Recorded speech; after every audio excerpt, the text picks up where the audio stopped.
பார்த்தீங்கன்னா last time வந்து நம்ம சீரியல் கனெக்ஷன் பார்த்தோம். இப்போ வந்து சோலாரில் வந்து பேரலல் கனெக்ஷன் இருக்குது. பேரலல் கனெக்ஷன் அப்படிங்கும்போது வந்து பார்த்தீங்க ஆக்சுவலாக வந்து ஒரு 100 வாட்ஸ் பேனல் வந்து இதில் வந்து கனெக்ட் பண்ணியிருக்கோம். இது ஒரு 100 வாட்ஸ், இது ஒரு 100 வாட்ஸ், 3 100 வாட்ஸ் பேனல் வந்து நம்ம கனெக்ட் பண்ணியிருக்கோம். இப்போ இதில் வந்து ப்ளஸ்ஸு, இது மைனஸ், இது ப்ளஸ் மைனஸ், இது ப்ளஸ் மைனஸ். சீரியலில் பார்த்தீங்க அப்படின்னு சொன்னால் plus minus plus minus plus மைனஸ்ன்னு நினைக்கிறோம். ஆனால் பேரலல் அப்படிங்கும்போது plus two plus plus two plus plus ஃபுல்லாக ஒரு இதில் இணைச்சிட்டு மைனஸ் ஃபுல்லாக ஒரு இதில் இணைச்சிடும். ஆக்சுவலாக ஒரு பேனலில் வந்து 32 செல் இருக்கிறதுனால கிட்டத்தட்ட பார்த்தீங்கன்னா எவ்வளோ வோல்ட்டு கிடைக்கும்னா 21.6 வோல்ட்டு கிடைக்கும். ஸோ இது 100 வாட்ஸ் பேனல் அப்படிங்கிறதுனால இது 6 ஆம்ஸ் வந்து இது வந்து ஆம்பியர்ஸ் வந்து இதில் கிடைக்கும்.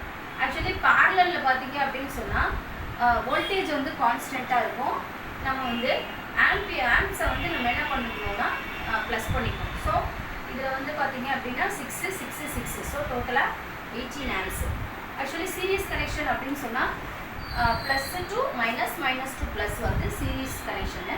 பேரலல் கனெக்ஷன் அப்படின்னா plus two plus minus to minus. So ஒரு 100 வாட்ஸ் பேனல் 3 பேனலுக்கு நம்ம கனெக்ட் பண்ணியிருக்கோம் அப்படின்னு சொன்னால் அதோடைய வோல்டேஜ் லெவல் வந்து